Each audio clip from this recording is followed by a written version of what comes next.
This patient had a fine needle aspiration biopsy.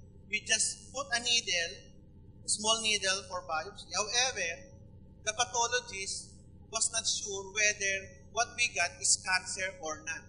That's why the diagnosis is a typical mastopathy, meaning it could be cancer or it could be a pre-cancerous lesion. However, the patient did not undergo further biopsy.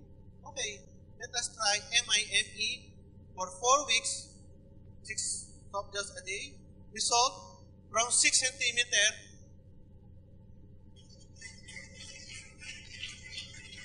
gone. This is cancer, it's gone. It's benign tumor, it's gone. Wow.